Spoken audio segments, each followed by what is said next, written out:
Hello and welcome. Let's chat for a bit about Des End by Cixin Liu. This is the most recent book that I finished, and following this chat, I will touch base briefly on what I'm currently reading as well as do a drawing to see what my next read is going to be off of my 2018 priority reading list. But yeah, Des End by Cixin Liu. This is the third book in a trilogy. The trilogy is called Remembrance of Earth's Past Trilogy here in English. I think in China, it is known as the Three-Body Trilogy. But Cixin Liu is a science fiction writer, a Chinese science fiction writer, and this book was originally published in Chinese in 2010, and this edition, published by TOR Books and translated by Ken Liu, was published, this English language translation was published in 2015. And hats off to TOR Books, who did a really good job on this electronic edition with workable footnotes as well as hyperlinks to the table of contents. So good job, TOR, for a really good electronic edition. We don't always get that with electronic editions, even from major publishers. Sometimes they're pretty sloppy, but TOR did a great job with this one. But yeah, Des End. So this is my first interruption read for 2018. I decided to go ahead and interrupt my priority reading list to get this read because I had meant to get to it during my free reading period of last year to finish out this trilogy because I read the previous two works of the trilogy last year. The first work is called Three-Body Problem. The second work is called Dark Forest, and then this one is the third one, Des End. And I really wanted to get to it last year, and I couldn't. So I was sort of in a place where I needed to pick another book and didn't have all of my hard copy books that didn't have everything on my priority reading list sort of handy. And I thought, now's a good time actually to go ahead and get this one read. So I went ahead and called in one of my interruption reads for 2018. So glad I did, because it was it really fed off of the previous two. So I'm glad I sort of got it read while the other two were still fairly fresh in my mind. What this is about is well, I'll just read this is actually the blurb from the book. I don't want to give too much away, though, about the book because, spoilers, but I'll just read from the actual blurb, so it's not giving too much away. It just says here that this epic trilogy concludes half a century after the Doomsday Battle. The uneasy balance of Dark Forest deterrence keeps the Trisolaran invaders at bay. Earth enjoys unprecedented prosperity due to the infusion of Trisolaran knowledge. With human science advancing daily and the Trisolarans adopting Earth culture, it seems that the two civilizations will soon be able to coexist peacefully as equals without the terrible threat of mutually assured annihilation. But the peace has also made humanity complacent. So yeah, the first book, the Three-Body Problem, starts out in the Cultural Revolution in China in the 20th century, and it concerns these scientists who are doing a sort of an extraterrestrial survey, and they contact an alien civilization and send a message, and then they get a message back that there's going to be an invasion. And so book one sort of concerns this. And then book two is called The Dark Forest. And we learn in book two what the Dark Forest means, the title means, and I won't give that away, it would be a spoiler, but the Dark Forest has a very significant meaning because what humanity is doing in book two is we're really figuring out sort of what our solar system, a bit about our solar system, not our solar system, our galaxy, our universe, our cosmos that we didn't know. And so the Dark Forest in that term has very much a relevance to the nature of our galaxy, of the the life in our galaxy, the civilizations in our galaxy. And then finally, Des End really this civilization mentioned in the blurb is Trisolaris, the Trisolaran civilization. This is a civilization that is contacted back in book one during the Cultural Revolution. And Trisolaris is a three-sun world. It has three suns, three bodies. So I love that, Trisolaris. I think that's so cool. But in book three, humanity's actually needing to come to terms with not only their relationship that they've developed with Trisolaris or the Trisolarans, but also the dark forest of our galaxy, and how they deal with that. So, it's real cool the way the book is split up. It's split up into different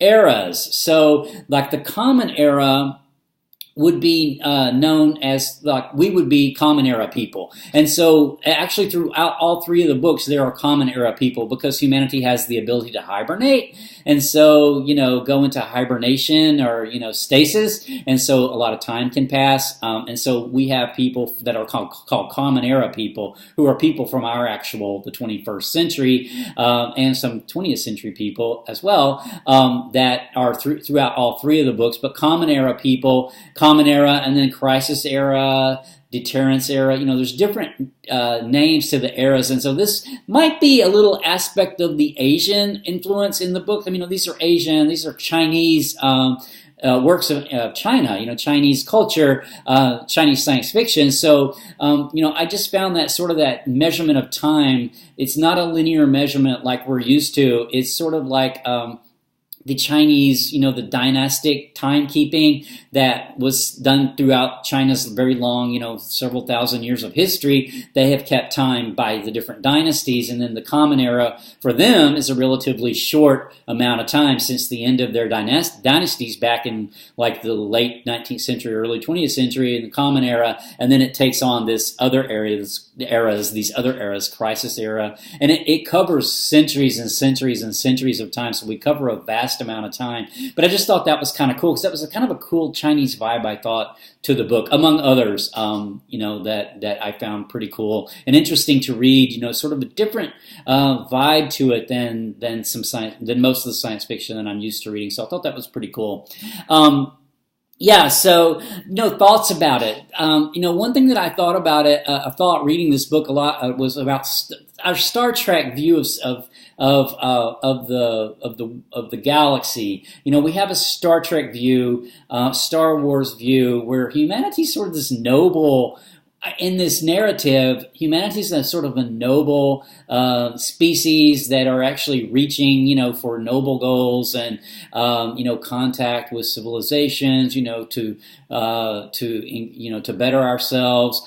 But, our history, humanity's history is not actually this way, right? If you think about it, like, there's a book that I have on my want to read called 1491, which is the year before the Europeans arrived into the Western Hemisphere, which, of course, they didn't come here as Star Trek. Let's engage with people and expand our diversity and expand our views. No, they came, to take over. And so this sort of Star Trek view of humanity, because we do have this trait, right, where we want to diversify. We want to increase our knowledge and increase our experience through contact with others. We have this trait as well. So we have both of these traits. And all three of these books actually explore both of these aspects of humankind, sort of what I'm calling the Star Trek aspect, which is this idealized aspect of contact with alien civilizations for our mutual benefit, and then our other nature, which is, ties into the dark forest sort of theme, dark forest sort of aspects of the galaxy. So, there was that sort of that was sort of an interesting sort of dual sort of idea that I took away from the books.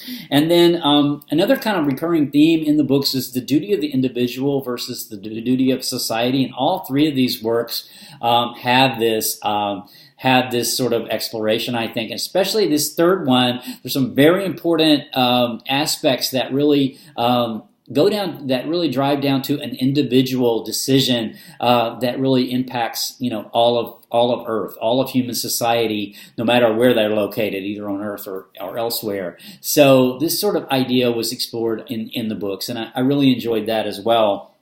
And then finally, time. It's just this beautifully done. This idea of time and the vastness of time and space. Of all the forces in the universe, this is actually this book, especially the third one, is hard science fiction. There's a lot of science in here about travel, light speed travel, dimensions. universes, cosmology of several different, aspects of cosmology. So there's a lot of different themes going on, sort of scientific themes, but time, of all the great forces of the universe, like gravity, electromagnetism, all the different forces, time is the most cruel. There's actually a quote from the book, time is the cruelest force of all. And ultimately, it's true in a sense, because, the title sort of gives death's end of where we're all going, ultimately at the end. So, time, just a beautiful sort of meditation at the end of this. A beautiful, I guess a meditation, although it's epic. It's cosmic time, all the way down to an individual's time. So both sort of time running, time ticking for everything. So. Yeah, I really loved this trilogy. It took me a while to get through all 3 books, and, that's just because I was reading lots of other stuff, so I didn't read them back to back, but they do all relate to each other, and I think the trilogy would probably benefit from having been read a little bit closer together than what I actually did, but nevertheless, I still was able to pick it up, and pick up where I left off with this one. But if anybody's interested in reading these, you probably do need to actually read them in order. So read Three Body, then Dark Forest, and then read this one, read Death's End. So I'll stop the chat with that. Enjoyed it very much. So glad. That was well worth the interruption read. So then I got back on my reading plan. I did not do I did a drawing, but I didn't do it on a video of what to read next. But I'll just pull that cover up to let you know where I am with that. I did a drawing, and the universe chose To Rise Again at a Decent Hour by Joshua Ferris. So that is what this is what I am currently reading. I'm about 20% in. This is a social commentary. It's pretty witty. It gets mixed reviews. This in my priority reading list, this actually fell under the topic of identity because it concerns a dentist who is sort of he's an atheist who can't escape religion. Is drawn to religion. He's a Red Sox fan who gets upset when they win. A lot of contradictions here with this person, really just sort of trying to fit into the world, and then someone steals his identity and creates that identity for him online, and it turns out, he has to wonder, is his online identity better than the real him, or, confront that like real him, I think. Anyway, it gets mixed reviews. This book was shortlisted for the Man Booker Prize back in 2014. So I'm paying a little more attention to the prize winners now because of Peg, the book award addict, I think is her channel's name. She's recently changed her name. I'll link to her channel below. She covers a lot of book awards, and it's got me paying attention now to what books have won what awards. So this didn't win, but it was shortlisted. Like I said, I'm about 20% in, and so far I'm really liking it. It gets mixed reviews. And so I've read some reviews that the last third of the book is kind of iffy, but we shall see. So far I'm enjoying it. So my next read is going to be Let's Let the Randomness of the Universe Choose. Oh, one fell out, so I will choose this one. Letting the Universe choose my reading order for my priority reading list. So my next book is going to be The Library at Night. So very cool. This is it right here. By Alberto Manuel. I've been meaning to get to this for quite some time. This is a collection of works all about libraries. So I've heard really good things about this from other people who have read this, and I'm really super interested in getting it read. The back says, a series of essays on what one might call the Platonic idea of a library. So yeah, it's going to be good. So stay tuned for that. Take care. Bye.